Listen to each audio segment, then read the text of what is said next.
ஒரு நண்பர் வந்தார். அவருக்கு தேசபக்தி ரொம்ப அதிகம். தெய்வ பக்தியை விட தேசபக்தி தான் முக்கியம் அப்படின்னு அடிக்கடி சொல்லிட்டு இருப்பார். சொல்றது மாதிரியே நடக்கவும் செய்வார்.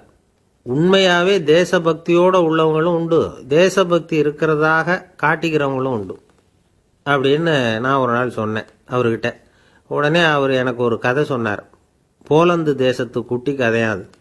அந்த ஊரில் ஒரு பெரிய மனுஷன் இருந்திருக்கிறார். ரொம்ப வசதியான ஆள். வசதியில் ஒன்றும் குறைச்சல. இருந்தாலும் அவருக்கு ஒரு தொந்தரவு, வேற ஒன்றும் இல்லை, பல்லு வலி. ஒரே ஒரு பல்லு சொத்தை. ரொம்ப கஷ்டமாக இருந்தது. என்ன பண்ணுறதுன்னு யோசனை பண்ணார். உடனே வேலைக்காரனை கூப்பிட்டார். ஓடி போய் பல் வைத்தியரை அழைச்சிட்டு வா அப்படின்னார். அவன் உடனே ஓடி போய் அழைச்சிட்டு வந்துட்டான். பல் வைத்தியர் வந்து சேர்ந்தார். யாருக்கிட்டையும் பல்ல காட்டாத இவர் பல்ல காட்டினார் வைத்தியர்கிட்ட. காட்டி தானே ஆகணும். அவர் அதை சோதித்து பார்த்தார். இதை எடுத்து விடுறது தான் நல்லதுன்னார். இப்படி சொல்லிக்கிட்டு இருக்கிறப்பவே இன்னொரு நாட்டு தளபதி ஒருத்தர் வாசல் பக்கம் இவரை தேடிக்கிட்டு வந்துக்கிட்டு இருக்கிறார். அதை பார்த்துட்டார். உடனே ஒரு ஐடியா பண்ணார். அந்த பல் வைத்தியரை பார்த்து, வைத்தியரே, நீங்கள் கொஞ்ச நேரம் அடுத்த அறையில் போய் பேசாமல் இருந்துங்க, நான் கூப்பிடும் பொழுது வரலாம், எடுக்க வேண்டிய பல் இதுதான், அதை நல்லா பார்த்துங்க அப்படின்னு விட்டார்.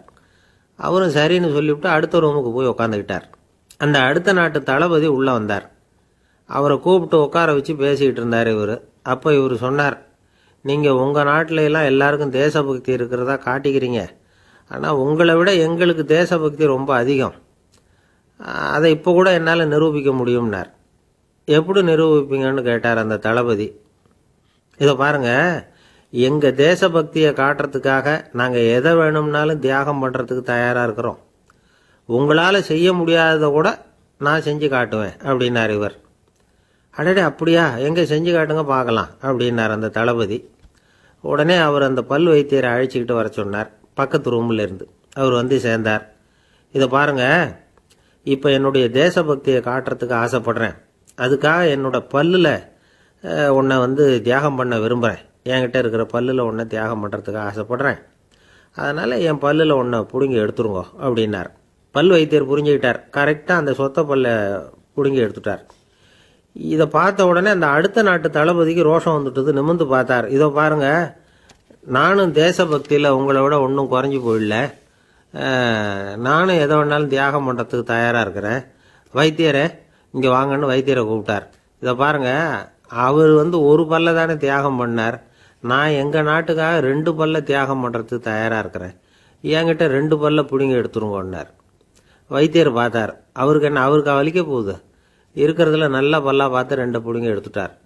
பார்த்தீங்களா எப்படி என்னோட தேசபக்தி அப்படின்னு சொல்லிட்டு பொக்க பல்லோடு எழுந்திரிச்சு அவர் போயிட்டாராம் அந்த தளபதி. இதுதான் அந்த நண்பர் சொன்ன குட்டி கதை. யோசிச்சு பாருங்கள், தேசபக்தியை எப்படியா காட்டிக்கிறது? விளம்பரத்துக்காக காட்டப்படுகிற தேசபக்தி இப்படி வீணாக தான் போகும். உண்மையான தேசபக்தி இருந்தால் தான் சுதந்திரத்தினுடைய அருமையை நாம் உணர முடியும். வெயிலின் அருமை நிழலில் தெரியுங்கிறது மாதிரி ஜனநாயகத்தின் அருமை சர்வாதிகாரத்தில் தான் தெரியும். சர்வாதிகார நாட்டில் இருந்த ஒருத்தருக்கு பல்வலி வந்துட்டு தான். உடனே அவர் அங்கேருந்து புறப்பட்டு பக்கத்தில் இருந்த ஒரு ஜனநாயக நாட்டுக்கு வந்துட்டார். வந்து ஒரு பல் டாக்டரை பார்த்தாராம். எனக்கு வைத்தியம் பண்ணுங்கன்னு கேட்டுக்கிட்டாராம். ஏங்க, உங்கள் நாட்டில் பல் டாக்டர்கள் யாரும் இல்லையா? இதுக்காக அங்கேருந்து இவ்வளோ தூரம் வந்திருக்கீங்களே அப்படின்னு இவர் கேட்டிருக்கார். அப்போ அவர் சொன்னாராம், எங்கள் நாட்டில் வந்து பல் டாக்டர்கள் நிறைய பேர் இருக்காங்க, இருந்தாலும் அங்கே வந்து எங்கள் வாயை திறக்கிறதுக்கு அனுமதி இல்லை, அதனால தான் இங்கே வந்தேன் அப்படின்னாராம்.